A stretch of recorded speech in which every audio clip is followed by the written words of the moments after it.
मैं रंग शरबतों का, तू मीठे घाट का पानी। मैं रंग शरबतों का, तू मीठे घाट का पानी। मुझे खुद में खोल दे तो मेरे यार बात बन जानी। रंग शरबतों का, तू मीठे घाट का पानी। मैं रंग शरबतों का, तू मीठे घाट का पानी। এভাবে আমার আঙ্কেল আন্টি আমাদের সাথে থাকা শুরু করে। আমার দাদিমা দিনে দিনে আরো অসুস্থ হয়ে পড়ে। আমি বিজনেস সম্পর্কে কিছুই বুঝতাম না, তাই আমার আঙ্কেল বিজনেস নিজে হাতে নিয়ে নেয়, নিজের দায়িত্বে কোম্পানি চালাতে শুরু করে। মাঝে মধ্যে আমাকে দিয়ে অনেক রকমের কাগজপত্র সাইন করাতো, কিন্তু সেগুলো সাইন করার আগে দাদিমা সব সময় চেক করতো। এভাবে আমার বাবার মৃত্যুর 1 বছর পেরিয়ে যায়। হঠাৎ একদিন দাদিমা অনেক অসুস্থ হয়ে পড়ে এবং তাকে হাসপাতালে ভর্তি করা হয়। পরবর্তীতে ডাক্তার এসে জানায় যে আমার দাদিমা আর এই পৃথিবীতে নেই। আমার সেই সম্বলটুকু আমি হারিয়ে ফেলি, আমার ভালোবাসার মানুষগুলোকে আমি একদম হারিয়ে ফেলি। এবার আমি আমার আঙ্কেল আন্টির উপর পুরোপুরি নির্ভরশীল হয়ে পড়ি। আমার আঙ্কেল আন্টি হঠাৎ করে একদিন এসে আমাকে অনেকগুলো কাগজ ধরিয়ে দেয়, দিয়ে বলে এগুলো সাইন করতে। এগুলো নাকি বিজনেস রিলেটেড, কোম্পানির অনেকগুলো পেপারই আমাকে দিয়ে সাইন করানো হতো। আমিও এই পেপারগুলোকে একই মনে করেছিলাম আর অন্ধের মতো তাদেরকে বিশ্বাস করে সেই পেপারগুলোতে সাইন করে দিয়েছিলাম। সবাই নীরব দৃষ্টিতে তের দিকে তাকিয়ে আছে। তে আবারও বলতে শুরু করে, আমি তাদেরকে ভালোবেসে নিজের আপন মনে করে সবটা উজাড় করে দিয়েছি, কিন্তু তাদের নজর ছিল আমার প্রপার্টির উপরে। আস্তে আস্তে তাদের ব্যবহারও পরিবর্তন হতে শুরু করে। আমার আন্টি আমাকে দিয়ে ঘরে সব কাজ করাতো, কিছু সময় তো আমাকে খেতেও দিত না, প্রচুর মারধর করতো। আমি ওই বাড়ি ছেড়ে চলেও আসতে পারছিলাম না, কারণ ওই বাড়িটা ছিল আমার বাবা মায়ের শেষ স্মৃতি। তের চোখ দিয়ে পানি পড়ছে। তোর কথায় সবার চোখ জলে ছলছল করে ওঠে। একদিন তারা আমার বিয়ে ঠিক করে এক বৃদ্ধ লোকের সাথে।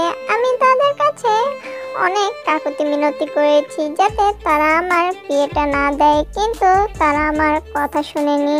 আমি ওই বাড়ি ছেড়ে আসতে চাইছিলাম না, কিন্তু আমার আর কোনো উপায় ছিল না, তাই আমি ওই বাড়ি ছেড়ে পালিয়ে আসি। আমি জানতাম না আমি কোথায় যাব, কি করব, তাই আমি সিদ্ধান্ত নিয়েছিলাম যে আমি নিজেকে নিজে শেষ করে দিব।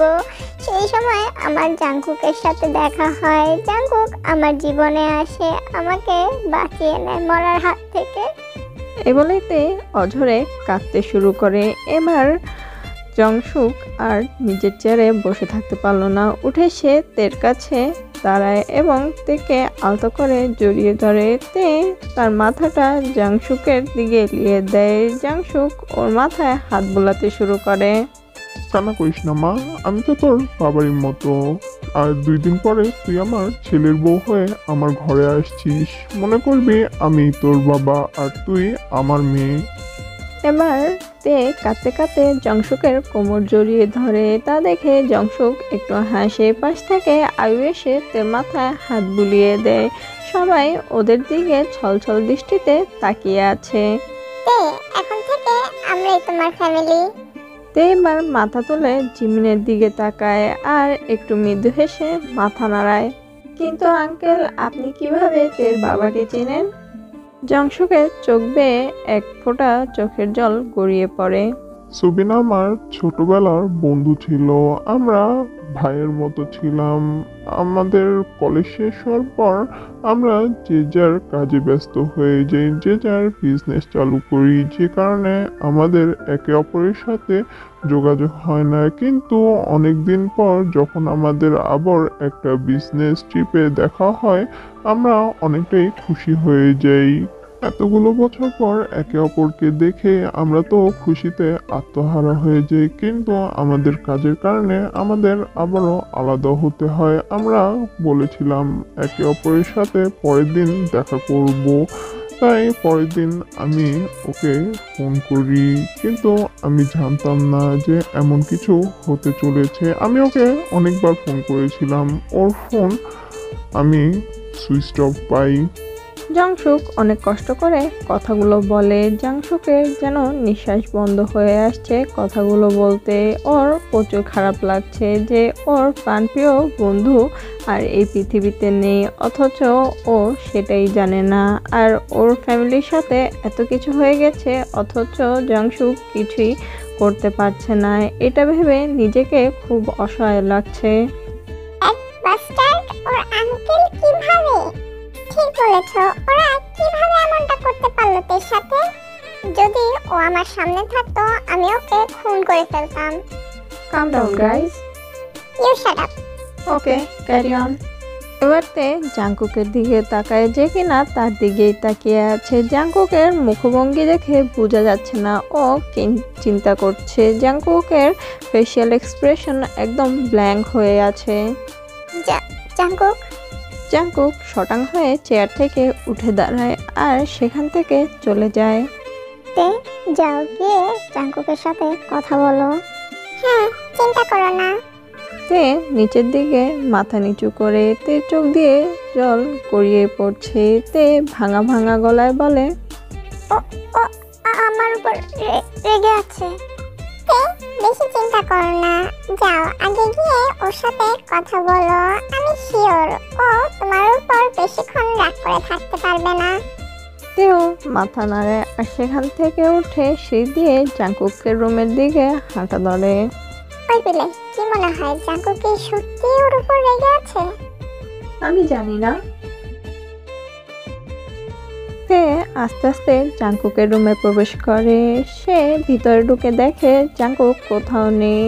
তে ভালো করে চারপাশটা খুঁজতে শুরু করে। তখন ও দেখে যে জাংকুক ব্যালকনিতে দাঁড়িয়ে আছে, কারোর সাথে ফোনে কথা বলছে। জাংকুক পিছন ঘুরে তাকায় এবং ফোনটা কেটে দিয়ে তের কাছে এগিয়ে আসে। তে অতিরিক্ত নার্ভাস হয়ে গেছে, সাথে সাথে মাথা নিচু করে ফেলে। জাংকুকও তা দেখে ওর সামনে এসে শটাং হয়ে দাঁড়িয়ে পড়ে। তুমি এখানে কেন? I am sorry. সরি?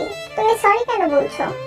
জাংকুকের এমন তিক্ত কথায় তের ভিতরটা দুমড়ে মুচড়ে যাচ্ছে। তে সাথে সাথে জাংকুককে শক্ত করে জড়িয়ে ধরে। তে কেঁদেই চলেছে, কিন্তু জাংকুক তেকে জড়িয়ে ধরে না, পাথরের ন্যায় সেখানে দাঁড়িয়ে থাকে। তে তো অনবরত কেঁদেই চলেছে। তে কাঁদতে কাঁদতে বলে, সরি, আমি জানতাম না তোমাকে কথাগুলো কিভাবে বলবো। তের কান্নারত কণ্ঠ শুনে জাংকুকের ভিতরটা যেন জ্বলে যাচ্ছে। ও রাগে নিজের মুষ্টিবদ্ধ করে। তুমি জানো আমি তোমার সম্পর্কে সবটাই জানতাম, কিন্তু পুরো ঘটনাটা কি আমি জানতাম না।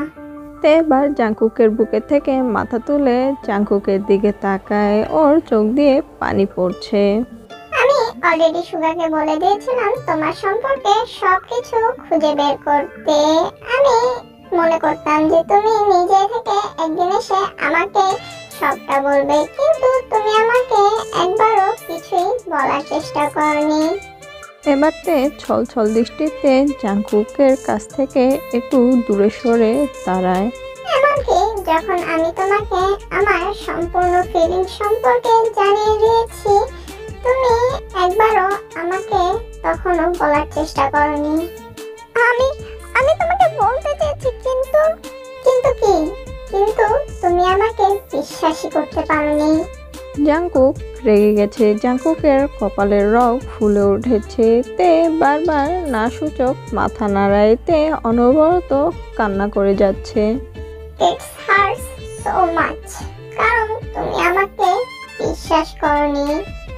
এই বলে জাংকুক তের হাত ধরে এবং সেটা নিয়ে নিজের বুকের উপরে চেপে ধরে। তে বারবার নাসূচক মাথা নাড়াচ্ছে। সরি। আজকে যখন যেহেতু তোমাকে তোমার সারনেম জিজ্ঞেস করে আমি তোমার দিকে তাকিয়েছিলাম।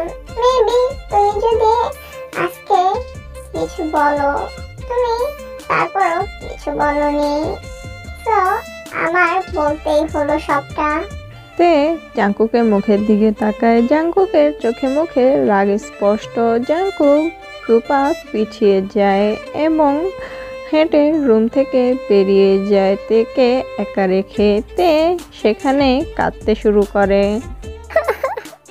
সরি, আমি চাইনি তোমার কাছ থেকে কিছু লুকাতে। সরি। তে কাঁদতে কাঁদতে ফ্লোরে বসে পড়ে। তে এভাবে অনেকক্ষণ কান্না করে সেখানে বসে বসে। 2 ঘন্টা পার হয়ে গেছে কিন্তু জাংকুক রুমে একবারও আসেনি। তে ওভাবেই ঘুমিয়ে যায়। জাংকুক নিজের রুমে প্রবেশ করে। সে তের দিকে এগিয়ে যায়। তের পুরো মুখ লাল হয়ে আছে কান্নার কারণে। তের শুকিয়ে যাওয়া চোখের পানির ছাপ লেগে আছে তের গালে। তা দেখে জাংকুক আলতো করে মুছে দেয়। তেরকে কোলে তুলে নেয় এবং তেকে বিছানায় নিয়ে শুইয়ে দেয়। তার শরীরে ব্ল্যাঙ্কেট দিয়ে দেয় এবং জাংকুকও গিয়ে তের পাশে শুয়ে পড়ে। তেকে শক্ত করে আষ্টেপৃষ্ঠে জড়িয়ে ধরে। আমি কেন যে আমার রাগকে কন্ট্রোল করতে পারি না। জাংকুক একটা দীর্ঘ নিঃশ্বাস ছাড়ে এবং তের দিকে তাকায়, যে কিনা বাচ্চাদের মতো গুটিসুটি মেরে তার বুকের উপর শুয়ে আছে ঠোঁট ফুলিয়ে। তা দেখে জাংকুক একটু মৃদু হাসে, কিন্তু তৎক্ষণাৎ তার শরীর জ্বলে যায় রাগে যখন তার মনে পড়ে যায় যে তের আঙ্কেল আন্টি তার সাথে ঠিক কি করেছে। ফাকিং বাস্টার্ড, আমি তোদের কাউকে সহজে ছাড়বো না। জাংকুক নিজের চোখ বন্ধ করে নেয় নিজের রাগকে কন্ট্রোল করার জন্য এবং আবারও চোখ খুলে তের দিকে তাকায়। আই সরি সোনা, আমার জন্য আজকে তুমি এত কান্না করেছো। এই বলেই জাংকুক তের কপালে চুমু খায় এবং ওকে ওইভাবেই জড়িয়ে ধরে সেও চোখ বন্ধ করে নেয় এবং ঘুমিয়ে যায়।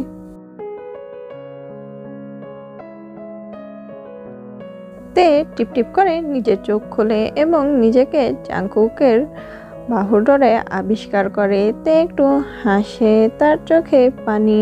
তারপরেও সে শক্ত করে জাংকুককে জড়িয়ে ধরে, জাংকুকের ঘ্রাণ নিতে শুরু করে এবং আবারও ঘুমিয়ে যায়। এভাবে 1 ঘন্টা পেরিয়ে যায়। 1 ঘন্টা পর সে চোখ খুলে তাকায়। তাকিয়ে জাংকুকের মুখ পানে তাকায়, দেখে যে জাংকুকও ওর দিকেও তাকিয়ে আছে। জাংকুক একটু মৃদু হাসে এবং তের মুখে হাত বোলাতে বোলাতে বলে, ক্ষুধা লেগেছে তোমার? তে সাথে সাথে নাসূচক মাথা নাড়ায় এবং ছল ছল দৃষ্টিতে ওকে আবারও জড়িয়ে ধরে। অলরেডি দুপুর হয়ে গেছে, তোমার এখনো খিদা পায়নি? জাংকুক তের থেকে একটু দূরে সরে যেতে যেতে কথাটি বলে। তে সাথে সাথে নাসূচক মাথা নাড়িয়ে বলে, প্লিজ ডোন্ট লিভ মি, আমার জীবনে শুধু তুমি আছো। এ বলেই তে আবারও জাংকুকে আষ্টেপৃষ্ঠে জড়িয়ে ধরে। জাংকুকের বুকে মাথা রেখে তে হেঁচকি তুলে যাচ্ছে। আমি কোথাও যাচ্ছি না। এ বলে এবার জাংকুকও তেকে জড়িয়ে ধরে। তাতে তে একটু মৃদু হাসে। ঠিক আছে, তাহলে আমি খাবারটা রুমে নিয়ে আসি আমাদের দুজনের জন্য। না। এই বলেই তে ঠোঁট ফোলায়। তা দেখে জাংকুক খিলখিল করে হেসে ওঠে এবং তের ফোলানো ঠোঁটে একটা চুমু খায়। তে লজ্জায় জাংকুকের বুকে মুখ লুকায়। জাংকুক আবারও হেসে ওঠে।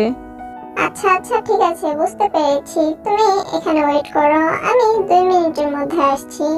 এবার তে হ্যাঁসূচক মাথা নাড়ায়। জাংকুক তের কপালে কিস করে এবং সেখান থেকে চলে যায়। তে জাংকুকের যাওয়ার পানে তাকিয়ে হাসে এবং বেডের উপর বসে জাংকুকের জন্য অপেক্ষা করতে শুরু করে। জাংকুক কিছুক্ষণ পর 2টো প্লেট নিয়ে রুমে প্রবেশ করে। একটি প্লেট টেবিলের উপর রেখে আরেকটি প্লেট হাতে করে নিয়ে এসে তের সামনে বসে। এবার মুখটা খোলো। তে মুখ খোলে আর জাংকুক তেকে খাওয়াতে শুরু করে। তেও এবার হাত বাড়িয়ে টেবিল থেকে প্লেট নিয়ে জাংকুককে খাওয়াতে শুরু করে। এভাবে ওদের লাঞ্চটা শেষ করে ওরা। চলো এবার নিচে যাওয়া যাক। তে মাথা নাড়ায়। তারপর তারা নিচে চলে যায়। লিভিং রুমে সবাই অলরেডি বসে আছে। সবাই জাংকুক আর দের দিকে তাকিয়ে একটু মৃদু হাসে। তোমরা দুজন চলে এসেছো? আমরা তোমাদের বিয়ে নিয়ে কিছু কথা বলছিলাম। জাংকুক আর তে এসে এবার ওদের পাশে বসে পড়ে। আমাদের অল প্রিপারেশন আর ডান। জিনের কথা শুনে তে আর জাংকুক একটু মৃদু হাসে। ওহ জাঙ্কুক, এখানে একটা বিয়ের নিয়ম আছে, তোকে সেটা মানতেই হবে। এই বলেই যে হোক জাঙ্কুকের দিকে তাকিয়ে একটা বাঁকা হাসি দেয় এবং চোখের ইশারায় আরেমকে কিছু একটা বোঝায়। আরেমও তা দেখে বাঁকা হাসি দেয়। তা দেখে জাঙ্কুক নিজের ভোজরা পুচকে নেয় কনফিউশনে। সেটা কি? তুমি আজকের পর থেকে তেকে আর দেখতে পারবে না বিয়ের আগ পর্যন্ত। আরেমের কথায় জাঙ্কুক বেউকুফের মতো ওদের দিকে তাকিয়ে থাকে।